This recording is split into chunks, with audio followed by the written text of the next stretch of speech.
Friends, आप सब कैसे हैं? आई होप कि आप सभी अच्छे होंगे और अपनी स्टडी को कंटिन्यू कर रहे होंगे।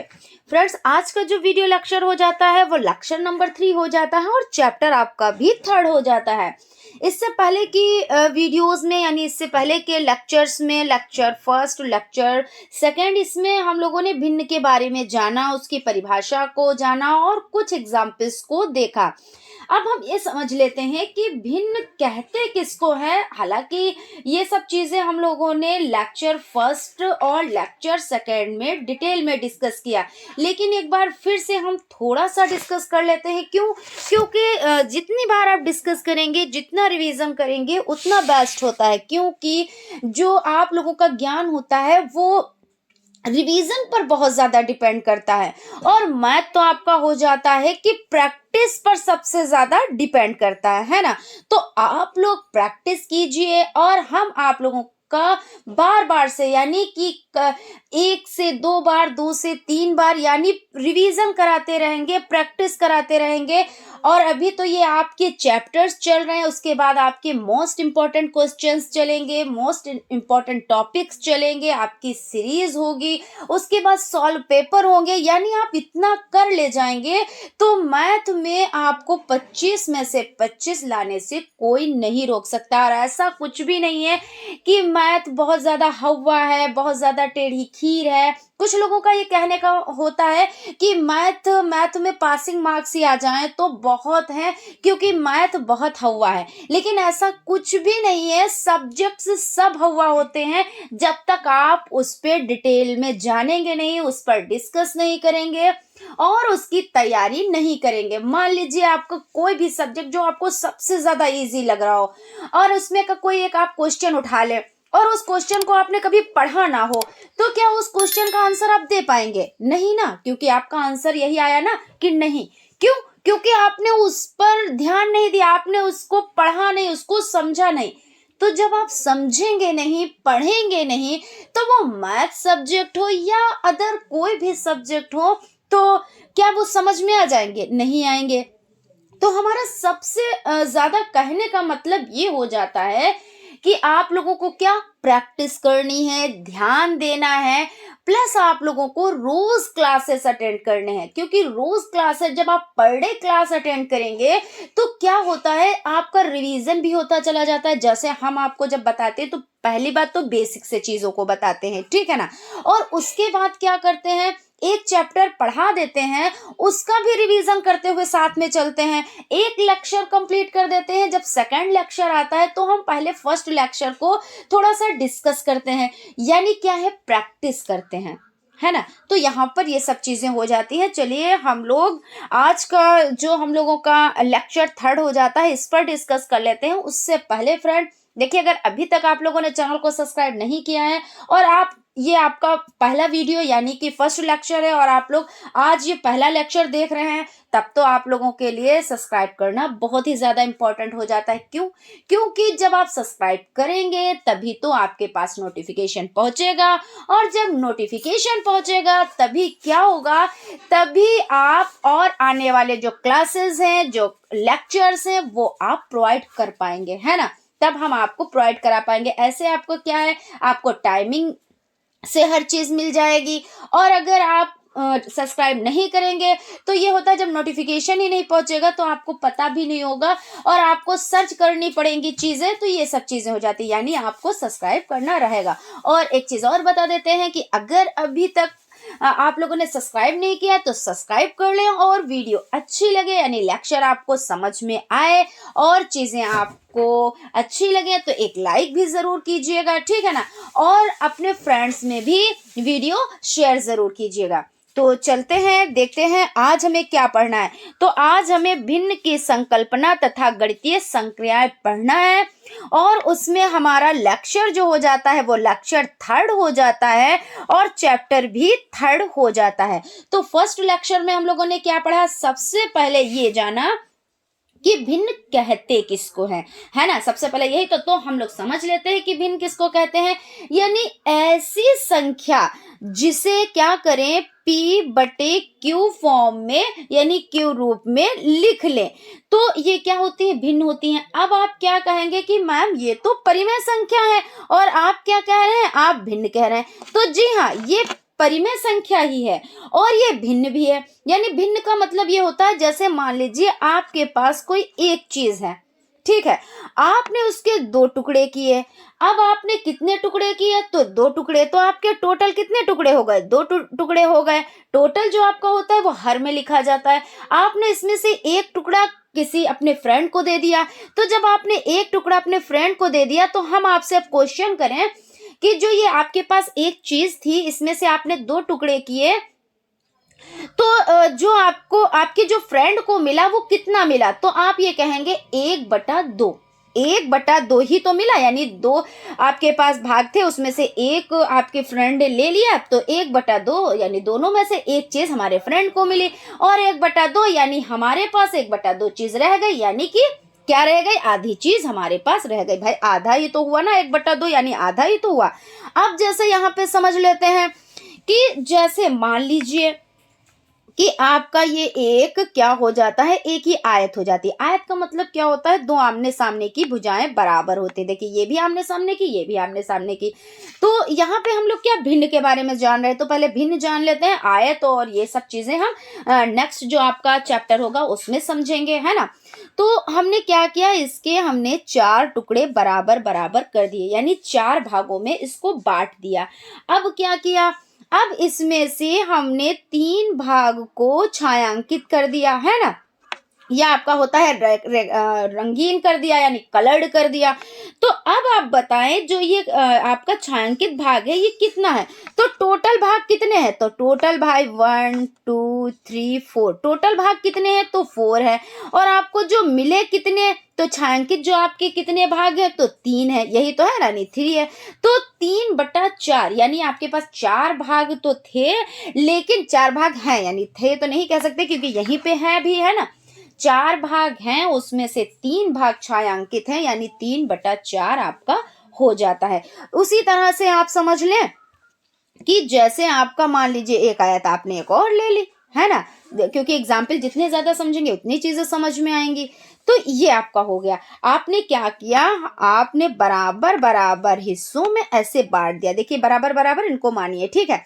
1 2 3 4 5 6 7 8 हो गया।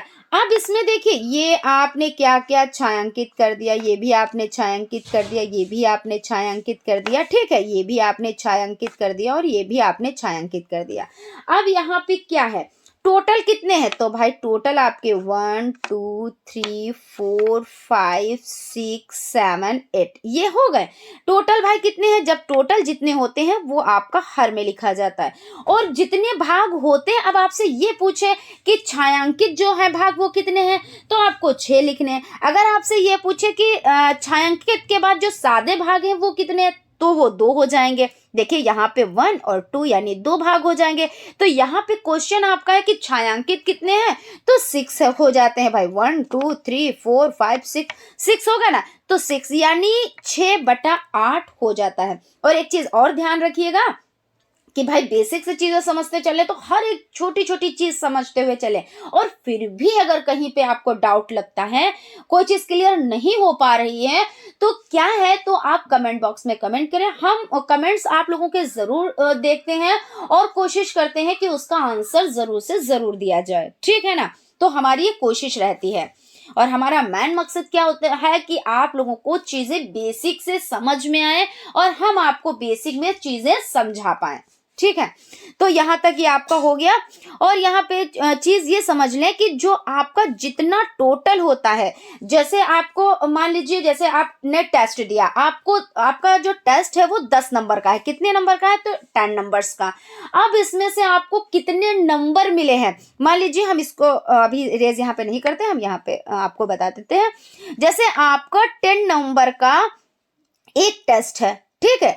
आपका 10 नंबर का एक टेस्ट है, उसमें सपोज देन आपको 9 नंबर्स मिले हैं, तो क्या करेंगे, जो नंबर आपके टोटल होते हैं जिसमें से दिया जाता है तो वो क्या होता है, वो हर में लिखा जाता है, यही तो होता है ना। और जितने नंबर मिलते हैं वो किस में लिखा जाता है, तो वो अंश में लिखा जाता है। यही तो है ना प्रक्रिया कि भाई आपको कितने में से कितने मिले, या 100 में से यानी 100 में से आपको कितने मिले, तब भी आपका ये हर ही में रहता है। और अंश में आपको क्या करना होता है, तो जितने नंबर आपको प्रोवाइड हुए होते हैं, मान लीजिए 98 आपको नंबर्स प्रोवाइड हुए हैं, तो आपका इस तरह से ये चीजें हो जाती है। यानी जो ये आपकी भिन्न का है, ये हम लोग भिन्न सीख रहे हैं, तो इसमें भी यही होता है कि जितने टुकड़े हैं, जितने भाग हैं, तो उनको क्या करते हैं, टोटल भाग को हम यहाँ पे लिख देते हैं, यानी हर में लिख देते हैं। और उसमें से जितने भाग के बारे में पूछा जा रहा है, जैसे कि अभी हमने क्या किया था, जो छायांकित किया था, ये 8 पार्ट्स को हमने क्या किया था, इसमें से 6 पार्ट को छायांकित कर दिया था। तो यहाँ पे छायांकित का अगर पूछा जा रहा है तो 6, और सादे भागों को पूछा जा रहा है तो 2। यानी कि कहने का वही मकसद हो गया कि 8 और यहाँ पे 2 यानी 2/8 ये आपका आंसर हो जाता है। ठीक है ना। तो यहां तक आपको समझ में आ गया। थोड़ा सा और डिस्कस कर लेते हैं।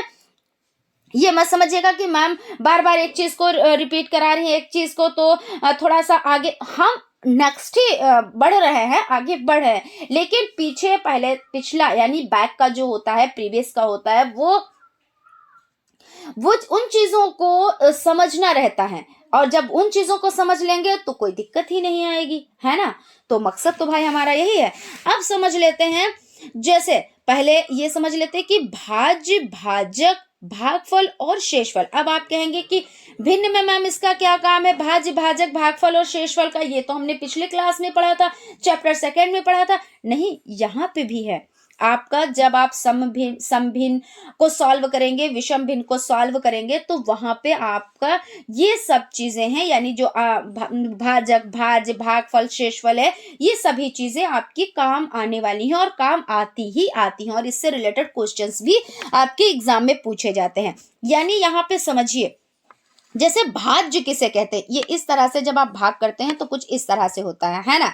और एक संख्या यहाँ पे लिखी होती है और एक संख्या यहाँ पे लिखी होती है, और आपकी जो थर्ड संख्या होती है तो वो यहाँ पे लिखी होती है ना। और देखिए 2 3 6, और एक आपका जो होता है, यानी कि क्या होता है, 2 3 6, यहाँ पे 6 ही तो आएंगे ना, 2 3 6। अब 6 में से 6 जाता है तो कुछ नहीं बचता है। या आप इस तरह से भी कर सकते हैं, यहाँ पे समझ लें चीजों को, क्योंकि सारे नंबर्स होने चाहिए। जैसे आपने इस तरह से किया, ठीक है, भाज्य आपने यहाँ पे लिखा और आपने भाजक आपने यहाँ पे लिखा, और उसके बाद भागफल आपने क्या किया, 2 3 6, 2 3 6, और आपका 7 में से 6 जाता है तो 1 बचता है, यही तो है ना। तो ये आपका क्या हो जाता है, शेषफल। ये क्या हो जाता है, तो शेषफल होता है। ये क्या होता है, तो ये भागफल होता है। और आपका जिससे आप भाग करते हैं, ये क्या होता है, भाजक। भाजक मतलब भाग को करने वाला, है ना, भाग को करने वाला। और भाज्य जो होता है, भाज्य यानी भाग को ये करने वाला है और किससे किया जा रहा है, वो आपका भाज्य हो जाता है। यानी कि जो भाज्य होता है वो भाग यानी भाजक से बड़ा होता है, यही तो है ना। जो भाजक होता है क्या होता है, भाज्य से छोटा होता है और भाज्य बड़ा होता है। आप इस तरह से भी कह सकते हैं, या आप इस तरह से कह सकते हैं कि भाजक जो है छोटा होता है भाज्य की अपेक्षा। लेकिन कहीं कहीं पे कंडीशन चेंज होती है। कैसी कंडीशन चेंज होती है, तो यहाँ पे समझ लेते हैं। कंडीशन यहाँ पे ऐसी होती है, कहीं कहीं पे जो आपका भाज्य होता है वो आपका कम होता है। क्या होता है, जो आपका भाज्य है वो कम है, और जो आपका भाजक है वो आपका क्या है, वो आपका ज्यादा है। वो आपका क्या है, वो ज्यादा है। और तब यहाँ पे भागफल जो आएगा वो कैसा आएगा, वो आपका आएगा पॉइंटों में। पॉइंट, पहले पॉइंट लगाएंगे, क्योंकि क्या करेंगे, पहले ये जो आपका भाज्य है तो इसको हमको बड़ा ही करना रहता है। कहीं कहीं पे जब क्वेश्चन इस तरह का आता है तो आपको क्या करना होता है, फिर आपको भाज्य को बड़ा करना रहता है। जब आप भाज्य को बड़ा करेंगे तभी आपका भाजक छोटा होगा, और तभी आप उसका क्या कर पाएंगे, तभी आप उसका भागफल निकाल पाएंगे। तो यहाँ पे क्या करते हैं भाई, 0 तो पहले ही लगता है, वो तो आपको लगाना ही रहेगा, है ना। 0 तो पहले ही लगता है, वो आपने लगा दिया, फिर दशमलव लगाया, फिर आपने क्या किया, तब आपने 0 लगाया और 3 तियां 9, यानी 3 तियां 9 और 1 बचा शेषफल। अब इस तरह से आपकी ये प्रक्रिया चलती जाती है, 0.333 इस तरह से आपका होता चला जाता है। ठीक है ना, तो ये सब चीजें हो गई। ये किस में हम यूज करते हैं, तो ये जो आपका हो जाता है, जैसे आपकी जो सम भिन्न होती है ना, तो उसमें जब आप भाग करते हैं तो भाजक जो होता है, और भाजक यानी आपका यही तो है ना, भाजक हो गया और ये भाज्य हो गया। तो क्या होता है, भिन्न का मान 1 से कम होता है, और 1 से कम कब होता है, जब आपका देखिए जब सम भिन्न होती है। तो जब सम भिन्न होती है तो आप इस तरह से इसको सॉल्व करेंगे। क्यों करेंगे, क्योंकि जब ऊपर जैसे संख्या जब इसमें क्या होता है, सम भिन्न में क्या होता है, तो सम भिन्न की ये पहचान होती है कि जो अंश होता है वो हर से छोटा होता है, और अंश यानी ऊपर वाली संख्या, अंश यानी ऊपर वाली संख्या, और हर यानी नीचे वाली संख्या। तो जब ये अंश छोटा होगा तो जो छोटी संख्या है यानी अंश की संख्या ही क्या की जाती है, भाग के अंदर रखी जाती है, और हर की संख्या भाग के बाहर रखी जाती है, यानी भाजक की जगह पे रखी जाती है। तो क्या होता है, तब आपको क्या, दशमलव में, और फिर जब दशमलव लगाते हैं तो यानी दशमलव से पहले की संख्या, यानी जो दशमलव के राइट हैंड की तरफ नंबर्स होते हैं वो क्या होते हैं, वो 1 से कम ही तो होंगे, और जो लेफ्ट हैंड की तरफ होते हैं वो क्या है, वो ज्यादा होते हैं। तो यानी सम संख्या में आप इसका यूज करेंगे। ठीक है ना, तो आई होप यहाँ तक आप लोगों को अच्छे से समझ में आया होगा, हर एक चीज आपको समझ में आ गई होगी, कहीं पे कोई डाउट और कोई कंफ्यूजन नहीं रहा होगा। अब हम लोग समझ लेते हैं कि और क्या क्या चीजें पढ़ी थी। तो इसमें देखिए सबसे पहले पढ़ा हम लोगों ने सम भिन्न, और भिन्न कितनी होती हैं आपके जो सिलेबस में है वो 6 टाइप की होती हैं, यही तो होता ना। तो इसमें आपकी सबसे पहले हो जाती है सम भिन्न, सेकंड नंबर पर हो जाती है विषम भिन्न, और आपकी थर्ड नंबर पर हो जाती है सजातीय भिन्न, और आपकी क्या हो जाती है, सजातीय भिन्न, और 4 नंबर पर आपकी हो जाती है विजातीय भिन्न, है ना, विजातीय भिन्न हो जाती है, और 5th नंबर पर आपकी कौन सी भिन्न हो जाती है, तो मिश्र भिन्न हो जाती है। कौन सी, तो मिश्र भिन्न हो जाती है, और आपकी 6 नंबर पे क्या हो जाती है, तो समतुल्य भिन्न हो जाती है। तो इस तरह से आपका क्या है, ये 6 टाइप्स भिन्न है, और इसमें जो सम भिन्न होता है वो उसका मतलब क्या होता है, तो जो सम भिन्न आपकी होती हैं वो अंश उसका क्या होता है, हर से छोटा होता है, यानी जो ऊपर की संख्या होती है वो छोटी होती है, सम भिन्न की बात कर रहे हैं, छोटी होती है, और ऊपर जो हर की होती है वो बड़ी आपकी संख्या होती है। उसके बाद जो विषम भिन्न होता है, तो विषम भिन्न की ये पहचान होती है, विषम भिन्न की क्या पहचान होती है कि इस भिन्न में जो अंश होता है तो वो क्या होता है, हर से बड़ा होता है, यानी अब क्या है, जो ऊपर की संख्या है वो बड़ी हो गई, यानी विषम भिन्न की बात कर रहे हैं तो क्या होता है, जो ऊपर की संख्या, यानी ऊपर की संख्या का मतलब यानी अंश क्या होता है, तो अब बड़ा है, पहले सम भिन्न में छोटा था लेकिन अब बड़ा है, और जो हर है वो क्या है, वो छोटा है, यानी इसका अपोजिट आप ऐसे भी कह सकते हो, सम का अपोजिट विषम होता है ना, और विषम का अपोजिट सम होता है। उसी तरह से आपकी जो सजातीय भिन्न होती है, यानी सजातीय भिन्न क्या होती है, तो जिसमें आपका जो हर होता है वो कई भिन्न आपको दिए हुए हैं, जैसे यहाँ पे समझ लेते हैं कि कई आपको जैसे 3 4 यानी 2 से ज्यादा, या आपकी 2 भिन्न है, तो कम से कम जिससे कंपेयर किया जाता है तो कम से कम 2 भिन्न तो होनी चाहिए, है ना, तो 2 भिन्न होनी चाहिए, तो 2 से ज्यादा भिन्न हो सकती हैं। तो उसमें क्या होता है कि जो आपका हर होता है वो सेम होता है, यानी हर भिन्न में आपका हर, यानी हर का मतलब जो ऊपर की संख्या होती है वो अंश होती है, और जो नीचे की संख्या वो हर होती है, यानी जो हर वाली संख्या है वो सब भिन्नों में क्या हो, तो सेम हो, और ऊपर वाली संख्या यानी ऊपर यानी अंश के जो नंबर्स हैं उनसे हमें कोई मतलब नहीं होता है, यानी वैसे तो मतलब होता है, लेकिन इसमें जब कंपैरिजन करते हैं, जब हम चेक करते हैं कि ये सजातीय भिन्न है या विजातीय भिन्न है, तो सजातीय भिन्न को जब हम चेक करते हैं तो उसमें क्या होता है कि हर वाली जो संख्या होती है वो सभी भिन्न में समान होती है, और अंश जो है बदले हुए होते हैं।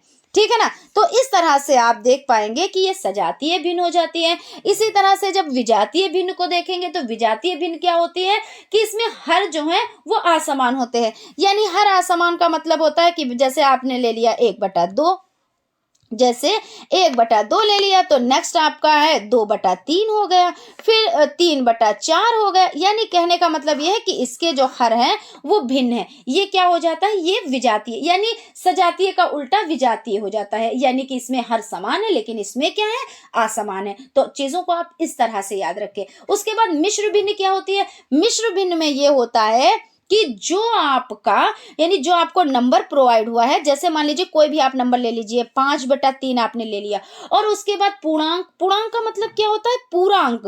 तो आपने एक पूरा अंक लिया, अब कोई भी यहाँ पे ले लीजिए, तो यहाँ पे हमने 3 ले लिया। अब क्या करना है, तो ये आपकी कौन सी भिन्न हो जाती है, ये आपकी मिश्र भिन्न हो जाती है। और मिश्र भिन्न में इसको सॉल्व कैसे किया जाता है, तो मिश्र भिन्न को सॉल्व करने के लिए आपको सबसे पहले जो हर आपका होता है, हर और उसके बाद पूर्णांक, हर और पूर्णांक का क्या करना होता है, यहाँ पे लिख लेते हैं, हर गुणे पूर्णांक। यानी हर को पूर्णांक से गुणा करना होता है और अंश से क्या करना होता है, अंश से आपको जोड़ देना होता है। और जब वो आपका आंसर आता है यानी हर गुणे पूर्णांक प्लस अंश, तो उसको क्या करना होता है, जो भी नंबर्स आपको प्रोवाइड हो वो अंश बटे हर में लिख देना होता है। जैसे अब आपका हो गया 3/3 सही 5/3, तो 3 तिया 9 और 5 कितना होता है, तो 14 हो जाता है, यानी 14 हो जाता है। 14 बाई कितना हो जाता है, तो क्योंकि आपको जो हर है वो फिर से लिखना है, यानी पहले तो आपने उसका गुणा किया, गुणे के बाद जो भी आंसर आया उसको प्लस किया अंश वाली संख्या को, लेकिन जो आंसर आता है उसके बाद उस आंसर के नीचे यानी हर में आपको क्या करना होता है, फिर से हर वाली संख्या को लिखना होता है। यानी 3 तिया 9 और 5 14/3 ये आपका आंसर हो जाता है। फिर उसके बाद क्या होता है, यहाँ पे देख लें कि जैसे भिन्न की संकल्पना तथा गणितीय संक्रियाएं, यही हम चैप्टर को कंप्लीट कर रहे हैं। तो इसमें आपका हो जाता है समतुल्य भिन्न, यानी दी गई भिन्न के अंश तथा हर में समान संख्या शून्य को छोड़कर यानी कि संख्या से गुणा अथवा भिन्न के अंश तथा हर को उनके उभयनिष्ठ गुणनखंड 1 को छोड़कर यदि कोई हो यानी कोई भी संख्या हो तो उससे भाग देने पर प्राप्त भिन्न दी गई भिन्न की समतुल्य भिन्न कहलाती है। तो यानी कहने का मतलब यहाँ पे ये हो जाता है कि जब आप एग्जाम्पल से समझेंगे तो चीजें ज्यादा समझ में आएंगी। तो उदाहरण पहले देख लेते हैं तो चीजें समझ लेते हैं। यानी कहने का मतलब ये हो जाता है कि जैसे समतुल्य भिन्न, अब समतुल्य भिन्न को आप कैसे निकालेंगे, तो समतुल्य भिन्न को निकालने के लिए क्या करते हैं, ऊपर और नीचे यानी अंश और हर को समान संख्या से हम क्या करते हैं, गुणा कर देते हैं। तो जब समान संख्या से गुणा कर देते हैं यानी 2/5 को हमने क्या किया, समान संख्या यानी कोई भी आप एक संख्या ले लें, यानी हमने पहले 2 ही संख्या ले ली है ना, 1 से आप करेंगे तो वही आंसर आता है क्योंकि 1 ना तो भाज्य ना भाज्य होता है। तो 1 से नहीं हमको सोचना है, इस बारे में हमें 2 से सोचना है ना। तो आपका देखिए 2 दूना आपका 4 निकल कर आता है और 5 दूना आपका 10 निकल कर आता है। यानी एक संख्या आपको यहाँ पे प्रोवाइड हो गई, यानी 4/10 आपको प्रोवाइड हो गई। फिर उसके बाद आपको क्या करना है, जैसे आपका 2/5 और आपका कितना हो गया, तो 3 आपका हो जाता है। आप 3 से आप कर दें, तो जब आप 3 से करेंगे यानी 3 से करेंगे तो यहाँ पे क्या करें, 2/5 के समतुल्य भिन्न है, यानी समतुल्य भिन्न आपने एक भिन्न निकाल ली। लेकिन और भी अगर भिन्न निकालना, जैसे ये अब मैथ में ऐसा तो है नहीं कि वही सेम क्वेश्चन आपका आ जाता है, यानी 2 क्वेश्चन पूछ लें, 3 क्वेश्चन पूछ लें, इस तरह से ये कहे कि 2/5 के 3 समतुल्य निकाले या 4 समतुल्य निकाले या 5 समतुल्य निकालें, तो इस तरह से आप निकाल सकते हैं। तो पहले आपने 2 से निकाला, फिर उसके बाद आप 3 से निकालेंगे, 2 तियां 6 और 5 तियां आपका 15 हो जाता है। उसके बाद आपका हो जाता है 2/5 और गुणे आपका हो जाता है 4 से आप निकाल लें, तो 2 चक्कू आपका हो जाता है 8 और 5 चक्कू कितना हो जाता है, तो 20 हो जाता है। यानी कितना आपका जो आंसर निकल कर आया, तो कितना आया, तो 8/20 निकल कर आया। यहाँ पे हमने क्या किया कि 3 समतुल्य संख्याओं को निकाल लिया, लेकिन यहाँ पे पूछा कितना गया था कि 2/5 के समतुल्य भिन्न है। तो 2/5 का अगर 1 पूछा जाए तो 4/10 और उसके बाद आपसे जितनी भी संख्या पूछी जाए तो उस तरह से आप नंबर्स को बढ़ाते जाए, लेकिन शर्त यही होती है कि सेम संख्या से आपको करना होता है। क्या करना होता है? तो सेम संख्या से आपको गुणा करना होता है। ये नहीं कि आपने अंश जो है आपका वो आपने अलग संख्या ली और हर आपकी जो है वो अलग संख्या, तो ऐसा बिल्कुल भी नहीं है। ठीक है, चलते हैं नेक्स्ट क्वेश्चन की तरफ। क्वेश्चन आपका हो जाता है कि 5/3 के समतुल्य भिन्न लिखें। ठीक है, तो 5/3 के समतुल्य, तो आपने वही प्रक्रिया की 5/3। अब गुणा आपने किससे किया? तो 2 से आप करें, और जब 2 से करेंगे तो 2 पंजे 10 आपका हो जाता है, और फिर 3 दूना आपका 6 हो जाता है, यानी 10/6। अब वही प्रक्रिया यहाँ पे भी है कि आपसे एक पूछा जा रहा है, क्योंकि कोई नंबर्स नहीं दिए हैं, यानी एक आपको समतुल्य भिन्न लिखनी है। लेकिन जब नंबर्स देते हैं तो एक कंडीशन बन जाती है, और कंडीशन कैसी बनती है कि भाई 3 समतुल्य संख्या निकालिए, 4 समतुल्य संख्या निकालिए, 2 समतुल्य संख्या निकालिए। तो आप वही प्रक्रिया करेंगे कि जैसे आपका 5/3 हो जाता है, तो आपने क्या किया? गुणे से आपने 3 और 3 से आपने कर दिया, तो 5 तियां 15 हो जाता है और 3 तियां 9 हो जाता है। फिर उसके बाद आपका हो जाता है 5/3, यानी आपका गुणे तो 4 हो जाता है, 4 हो जाता है, यानी 5 चक्कू 20 हो जाता है, और 3 चक्कू कितना हो जाता है? तो 12 हो जाता है, यानी आपने यहाँ पे भी तीन समतुल्य संख्याएं निकाल ली। अब जो आपका उदाहरण है उस पर हम लोग चलते हैं कि आखिर ये जो भिन्न है ये क्या कह रही है, इसकी परिभाषा। हालांकि ऐसी परिभाषा लिखने को नहीं भी आती है, लेकिन कभी कभी कुछ ऐसे क्वेश्चन होते हैं कि जब आपको परिभाषा अच्छे से पता होगी तो आप उसको सॉल्व कर पाएंगे। ऑब्जेक्टिव टाइप में आ गया कि मान लीजिए ये ऐसे है, ये इस तरह से है, तो आप कर सकते हो। बाकी आप परिभाषा भी समझते हुए चलते हैं। तो यानी कह रहे हैं कि यदि दी गई भिन्न के अंश, तो यहाँ पे अंश किसको कहते हैं? तो अंश जो ऊपर की संख्या होती है यही तो अंश है ना। तो दी गई संख्या के अंश तथा हर में यानी अंश और हर दोनों, यानी बटे में जो संख्या दी है अंश और हर में समान संख्या, यानी शून्य को छोड़कर, यानी आपने शून्य को छोड़ दिया, यानी क्या किया? आप जैसे 2/5, और इसमें अगर आप शून्य से गुणा करेंगे तो आंसर कितना आता है? तो आपको पता है शून्य से करने पर सभी शून्य हो जाता है। तो शून्य को छोड़कर अब गुणा अथवा भिन्न के अंश तथा हर को उसके उभयनिष्ठ गुणनखंड को छोड़कर यदि कोई हो से भाग, यानी कोई संख्या से भाग है ना, यदि कोई संख्या से भाग देने पर प्राप्त भिन्न दी गई भिन्न के समतुल्य भिन्न कहलाती है। यानी यहाँ पे कहने का मतलब ये है कि जैसे आपकी जो संख्या दी है तो उसको किसी संख्या से आप गुणा करें, लेकिन शून्य को छोड़कर, और सेम संख्या यानी समान संख्या से आप क्या करें? गुणा करेंगे, तो क्या होगा? तब ये आपका जो समतुल्य संख्या है यानी समतुल्य भिन्न है ये प्राप्त हो जाएगी। तो नेक्स्ट चलते हैं और भी हम देख लेते हैं कुछ एग्जाम्पल्स। अब यहाँ पे देखिए, यहाँ पे हम लोग अभी इसके एग्जाम्पल्स देख चुके हैं, और यहाँ देखिए 5/3 का तो 4 से आपने कर दिया, तो 4 और 5 चक्कू 20 और 3 चक्कू 12, ये आपका हो जाता है। अतः 5/3 के समतुल्य भिन्न यानी 10/6 और 15/9 तथा 20/12 हो जाती हैं। उसके बाद आपकी जो संख्या हो जाती है वो माइनस। अब देखिए यहाँ पे माइनस वाली कंडीशन है, तो इसमें आप लोग बिल्कुल भी कंफ्यूज ना होइएगा, क्योंकि जो माइनस वाली संख्या होती है तो ऐसा नहीं इसको देख के आप डर जाएं कि अरे ये तो बहुत टेढ़ी खीर है, ऐसा कुछ भी नहीं है। माइनस वाला है तो सॉल्व तो हमें उसी तरीके से करना है। अगर माइनस है तो हम देखते हैं कि स्टेप बाय स्टेप चीजों को समझ लेते हैं, है ना। तो क्या होता है कि -7/11 की 3 समतुल्य भिन्न लिखिए। अब यहाँ पे क्या है? कंडीशन दिए हुए हैं कि 3 आपको समतुल्य भिन्न लिखनी है। समतुल्य मतलब इसी के समान। किस तरह से आप लिखेंगे इसका मतलब ये होता है। तो आपने 2 से कर दिया, तो -7/11 और 2 से कर दिया, तो ऊपर नीचे देखिए दोनों आपने सेम ली ना संख्या। फिर उसके बाद 7 दूनी 14 और 11 दूना 22। अब ये संख्या आपकी माइनस में है तो माइनस में लिख देंगे।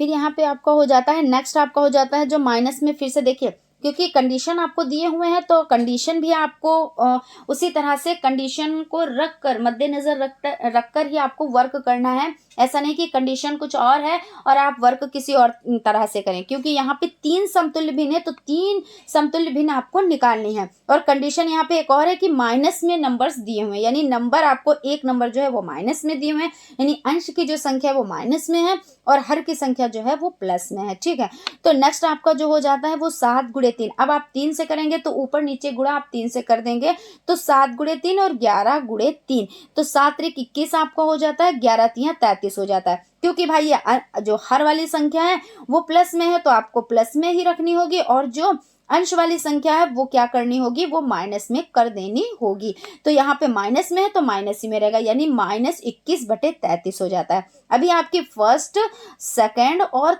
अब आपके थर्ड संख्या होगी ना, आप थर्ड आप निकालेंगे तो यहाँ पे 2 से आपने निकाला, 3 से निकाला, 4 से अब आप निकालेंगे। ठीक है ना, तो आपका -7 गुणे 4 बटे 11 गुणे 4, यानी 7 चौक 28 और 11 चौक 44। उसके बाद ये आपका माइनस में है तो माइनस का आप निशान लगा देंगे। तो इस तरह से आपके 3 समतुल्य भिन्न निकल कर आ गए। तो ये आपका इस तरह से आंसर आ जाता है। और यहाँ पे आप लिख सकते हैं कि अतः -7 बटे 11 की 3 समतुल्य भिन्न -14/22 -21/33 -28/44 है।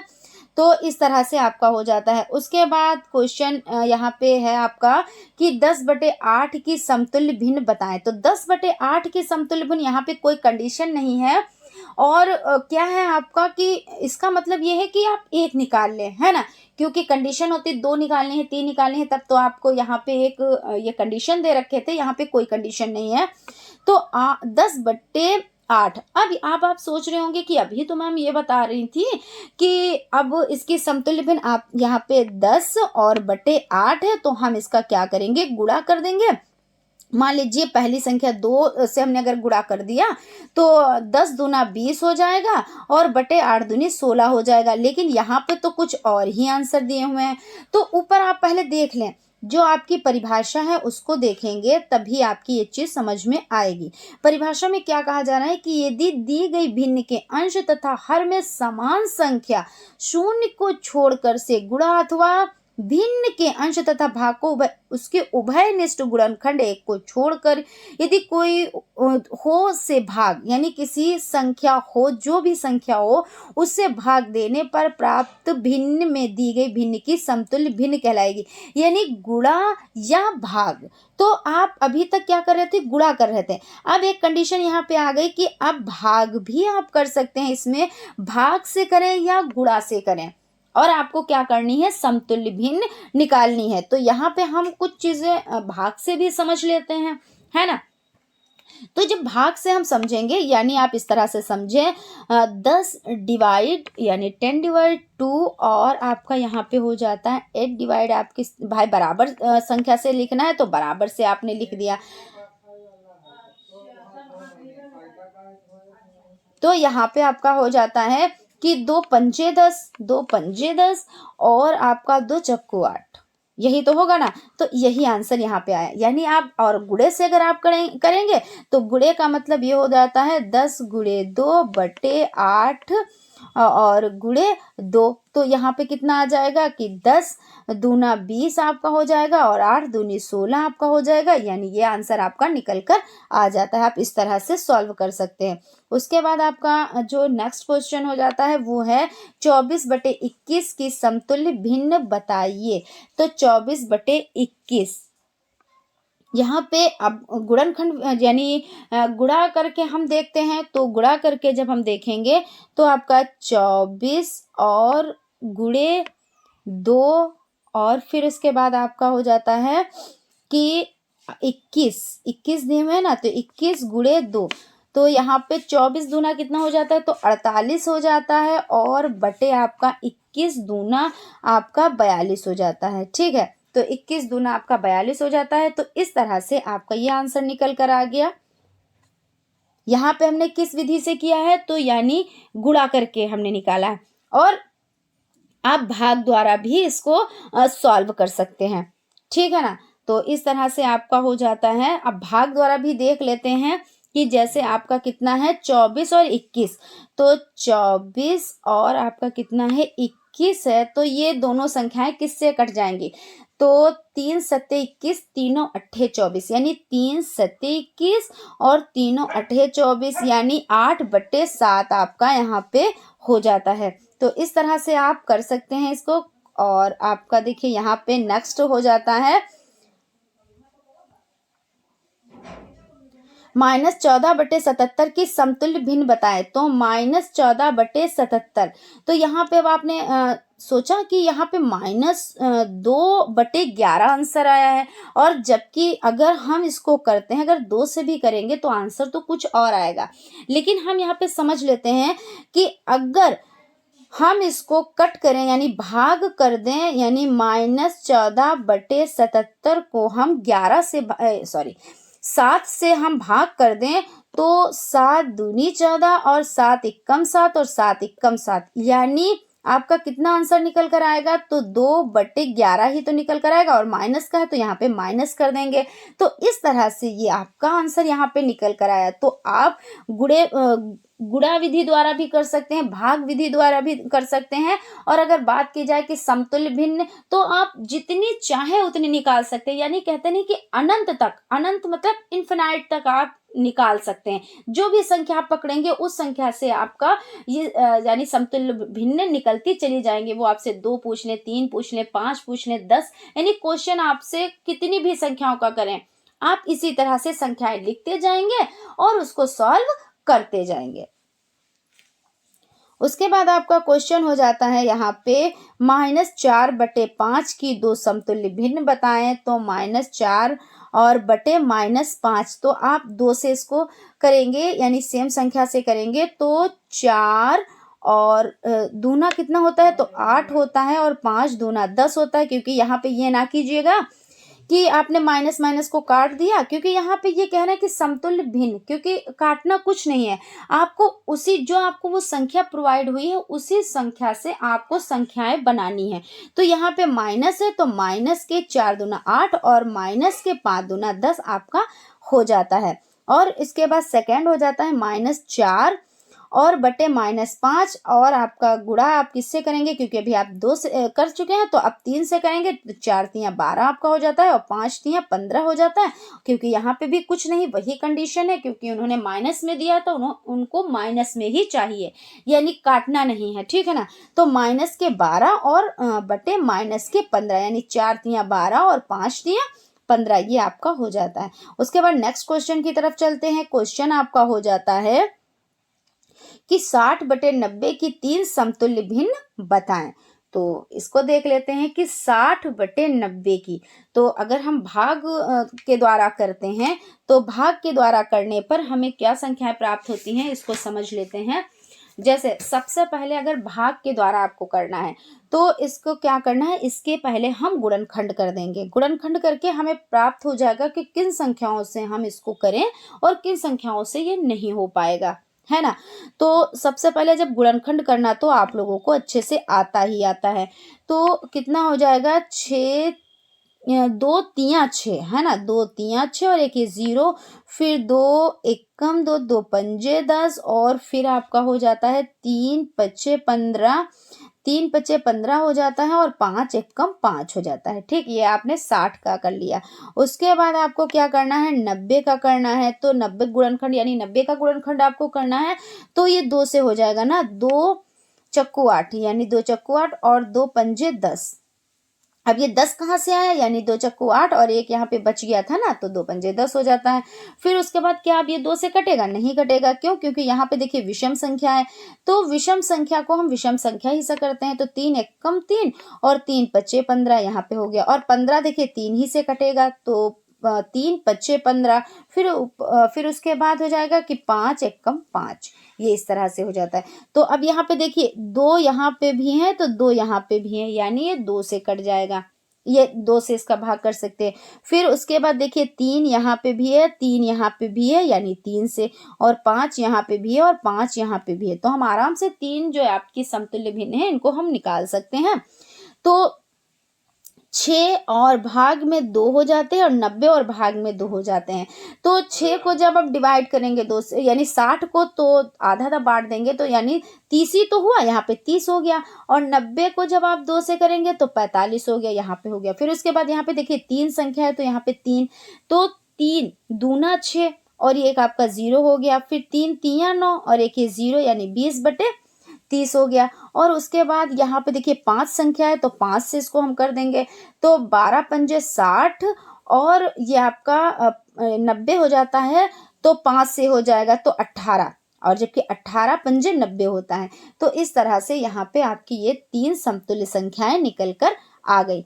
अब यहाँ पे देख लेते हैं लास्ट आपका हो जाता है कि यहाँ पे लास्ट नहीं है, लास्ट ही है, बस इसके जो एक हेडिंग है उसको देख लेते हैं कि अतः 60/90 की 3 समतुल्य भिन्न आपकी कितनी हो जाती हैं। तो 3 समतुल्य भिन्न आपकी यहाँ पे देखिए यहाँ पे कौन कौन सी हो गई आप देख सकते हैं यहाँ पे कि 30/45 और 12/18 और 20/30 ये हो जाती हैं। अतः आपका आंसर निकल कर आ गया है।